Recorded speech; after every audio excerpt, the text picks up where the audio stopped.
आज आमच्या आश्रमशाळेमध्ये जीएस आणि एलआरची निवडणुका झाल्या.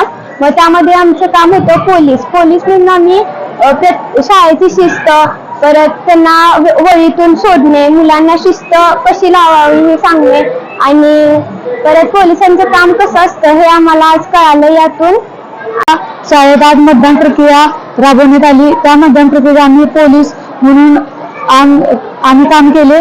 मला कळालं की पोलीस काका हे एवढे कष्ट करून पोलीस आपल्यासाठी काम करतात, त्यासाठी आम्हाला अनुभवले.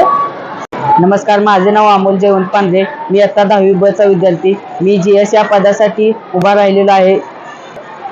3 दिवस झाले आमच्या शाळेत मतदानाची प्रक्रिया राबवली जात आहे व 2 दिवस आम्ही प्रचार केला आणि बॅलेट युनिट आणि कंट्रोल युनिट आम्हाला यातून समजले. मला माहित होते की मतदानाचा हक्क मिळतो, तर आमच्या शाळेने आम्हाला शाळेच्या वयातच आम्हाला मतदानाचा हक्क मिळवून दिला, तरी मी शाळेचे आभार मानतो. धन्यवाद. नमस्कार, केंद्रप्रमुख साखराळे आज सद्गुरू प्राथमिक आणि माध्यमिक शाळेला भेट दिली. या ठिकाणी लोकशाही पद्धतीने प्रत्यक्ष मतदान कक्ष उभा राहून निवडणूक प्रक्रिया राबवण्यात आली. त्यामध्ये ballot paper, control unit, ballot unit यांचा वापर करून प्रत्यक्ष मुलांनी या ठिकाणी मतदान करण्यात आले. मतदानाची एक मतदान प्रक्रिया राबवल्यामुळे मुलांना यातून प्रेरणा मिळाली आणि हे हा स्तुत्य उपक्रम आहे. संपूर्ण राज्यभर हा उपक्रम राबवावा अशा प्रकारची अपेक्षा या ठिकाणी करतो आणि या शाळांना धन्यवाद देतो. आज माझ्या शाळेमध्ये जीएस आणि एलआर पदासाठी शालेय निवडणुका घेण्यात आल्या.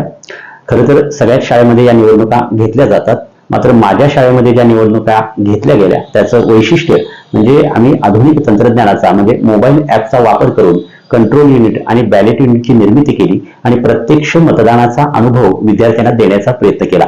लोकशाही लोकांच्या सहभागातून दिसावी आणि विद्यार्थ्यांना प्रत्यक्ष मतदानाचा अनुभव घेता यावा म्हणून ह्या ॲपची आम्ही निर्मिती केली. याच्यामध्ये केंद्राध्यक्ष असेल किंवा मतदान अधिकारी असेल, पोलीस असतील, स्वयंसेवक असतील, या सगळ्यांची भूमिका आमच्या विद्यार्थ्यांनी आज चोखपणे बजावली. यामुळे प्रत्येक कर्मचारी किंवा प्रत्येक अधिकारी कशा पद्धतीने काम करतो याची विद्यार्थ्यांना जाणीव झाली आणि प्रत्यक्ष बॅलेट आणि कंट्रोल युनिटवर त्यांनी मतदान केल्यामुळे त्यांना 18 वर्षापूर्वीच शालेय जीवनामध्येच मतदान करण्याचा अनुभव घेता आला. त्यामुळे सगळेच विद्यार्थी आनंदात होते. या उपक्रमाचं आमचे महसूलचे नायब तहसीलदार, त्याचबरोबर शिक्षण विस्तार अधिकारी या सर्वांनी भेट देऊन कौतुक केलं.